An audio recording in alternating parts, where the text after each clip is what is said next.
બીજાનું દુઃખ જોઈને પોતાનું હૃદય દ્રવિત થાય રુદ્ર કહેવાય છે. જોમાં રૌદ્ર છે, અતિ ભયાનક, અતિ વિકરાળ છે.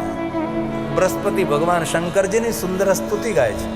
તો કે બૃહસ્પતિ મહાદેવના પરમ ભક્ત છે અને શંકરજીની સામે જોઈને કહે, બાબા જોવામાં તો રૌદ્ર છો, પણ મને ખબર છે તમે કોઈ ભક્તનું થોડું દુઃખ જોઈને તમારું હૃદય દ્રવિત બને છે, તેથી નમસ્કાર કરું છું. બૃહસ્પતિ સ્વયં બોલે છે, નમો રુદ્રાય નીરાય. શંકરજી પોતાના ભક્તોનું દુઃખ ન જોઈ શકે એવો કરુણાથી ભરેલો ભીંજાયેલો ભગવાન શંકર છે. તેથી મહાદેવનું રૂપ રૌદ્ર છે, પણ તેનો નિજી સ્વભાવ રુદ્ર છે. શિવ ભક્તો કોને કહેવાય? કોઈનું દુઃખ જોઈને જેની આંખ રડી પડે અને મહાદેવનો ભક્ત કહેવાય છે. પથ્થર હૃદયવાળો ભગવાન શંકરનો ભક્ત ન હોય, નિષ્ઠુર ભગવાન મહાદેવનો ભક્ત ન હોય, હિંસાત્મક ભગવાન શંકરનો ભક્ત ન હોય, તિરસ્કાત્મક ભગવાન શિવનો ભક્ત બીજાનો તિરસ્કાર ન કરે, કોઈની નિંદા ન કરે, કોઈનું અહિત ન કરે. ભગવાન શંકરમાં જે ગુણ છે, કોઈની યોગ્યતા ન જોવે કે આ મોટો માણસ છે, આ નાનો માણસ, જેના દરબારમાં સૌનો સ્વીકાર છે એ શિવ છે. શંકરની સંસ્કૃતિ, શંકરજીની પરંપરા દુનિયાના દેવોથી અલગ છે, એ મહાદેવ છે. તેથી બૃહસ્પતિ મહાદેવ માટે બોલ્યા છે, નમો રુદ્રાય નીરાય ભીમાય પરમાત્મને મહાદેવ કપર્દિને સુરેશાય વ્યોમકેશાય વૈ નમઃ. વ્યોમકેશાય વૈ નમઃ.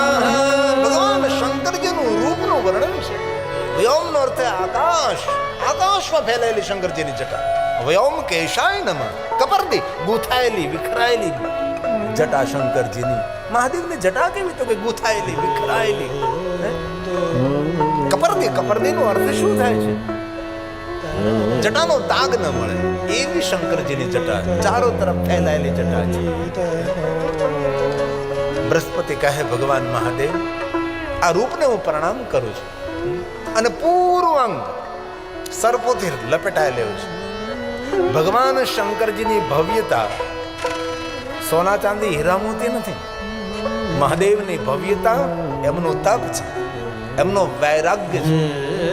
સોના ચાંદી હીરા મોતી નહીં.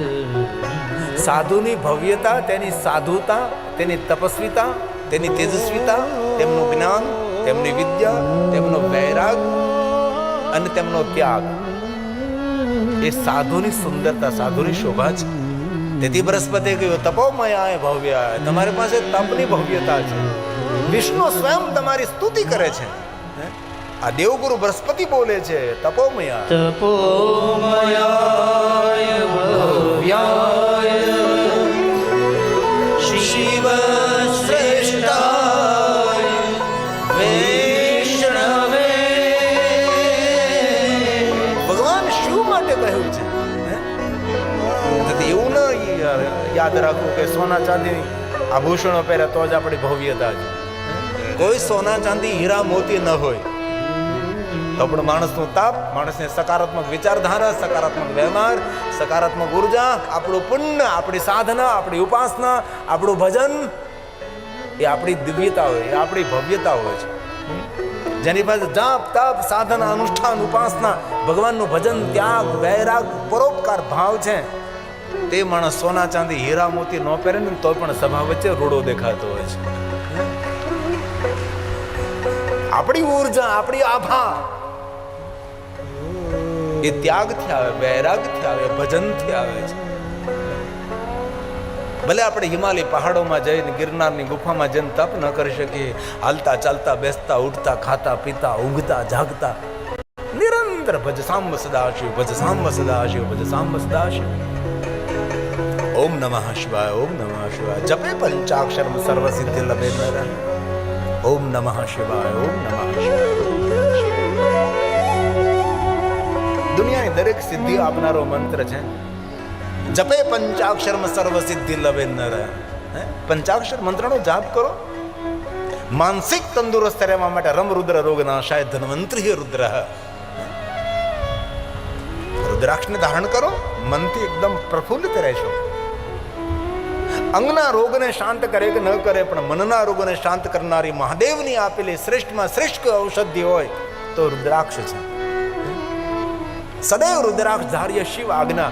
મહાદેવે આજ્ઞા કરી છે કે 24 કલાક રુદ્રાક્ષ પહેરવો જોઈએ. જન્મથી મૃત્યુ સુધી રુદ્રાક્ષ પહેરે. ઘરમાં કોઈ દાદા દાદીનો દેહ શાંત થયો હોય ને અને રુદ્રાક્ષની માળા પહેરી હોય ને તો એ માળા ન કાઢવી. રુદ્રાક્ષ સાથે તેને અંતિમ યાત્રા કરાવો. પણ એ દાદા દાદી સોનામાં બનાવેલી રુદ્રાક્ષની માળા પહેરી હોય તો ધીમેકથી લઈ લેવી પાછી. જોકે તમને તો કહેવું ન પડે. અમારા સાધુ સમાજની અંદર ગિરિપુર શ્વાસ થાય ત્યારે તેને સમાધિ આપવાની હોય. ત્યારે રુદ્રાક્ષ ન પહેરે ને તો રુદ્રાક્ષ પહેરાવવો પડે છે. રુદ્રાક્ષ પહેર્યા પછી ત્યારે સમાધિ થાય છે.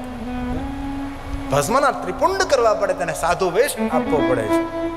અને રુદ્રાક્ષ ધારણ કરીને ત્યારબાદ તો ગાયત્રી બોલતા બોલતા તેની સમાધિ થાય છે.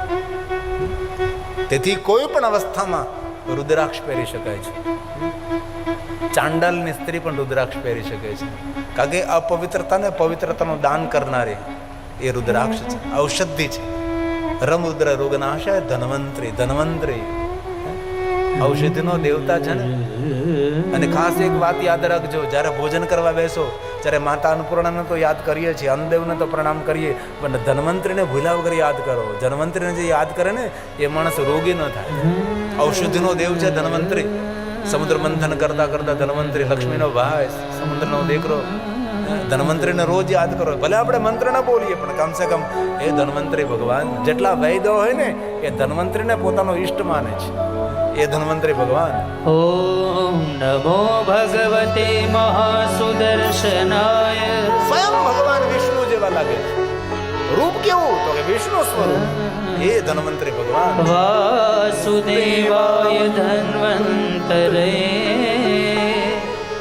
અમૃત કલશ હસ્તાય સર્વભય વિનાશાય સર્વરોગ નિવારણાય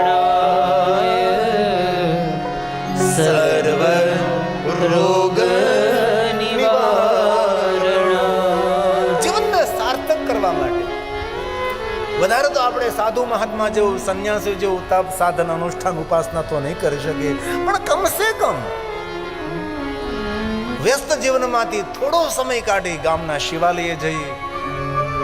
એક વાત કહું, તમારા ગામમાં શિવાલયમાં બેઠેલો શંકર તમારી રાહ જોવે છે કે ક્યારેક તો મારી પાસે આવ, તારી ભાગ્ય રેખા બદલી નાખું, ક્યારેક તો આવ. આપણે એમ બોલતા હોય કે વિધાતાએ જે લેખવું હોય એમ થાય. વિધાતાના લેખને કોઈ ન બદલી શકે.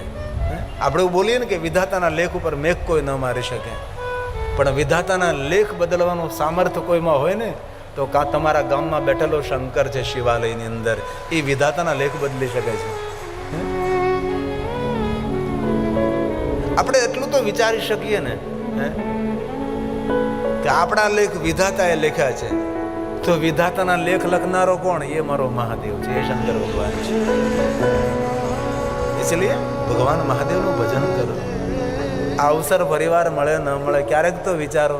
ક્યારેક કોઈ પક્ષીને જોવો, પશુને જોવો, પ્રાણીઓને જોવો, કેવું જીવન, કેવો વરસાદ, કેવો તડકો, કેવી ઠંડી પડતી હોય તો એ લોકો કઈ રીતે પોતાનું જીવન ચલાવતા હોય. ઘનઘોર જંગલમાં રહેનારો સિંહ, મેઘ ગર્જના થતી હોય, વરસાદ વરસતો હોય, ઠંડી હોય, એટલો તાપ પડતો હોય. આપણે તો કેટલી સુવિધા છે. ગરમી પડે તો એસી કરીએ, બહુ ઠંડી પડે તો પછી રૂમ ગરમ કરીએ, ગરમ કપડાં પહેરી લઈએ. પહેલાં નથી કપડાં પહેરવા મળતા, નથી એની પર એર કન્ડિશન. તેથી અવસર છે, અવસર છે સિંધ ભેરવી. વારંવાર નહીં મળે. એક વાર હાથમાં છૂટી ગયો, ફરી વાર નહીં મળે.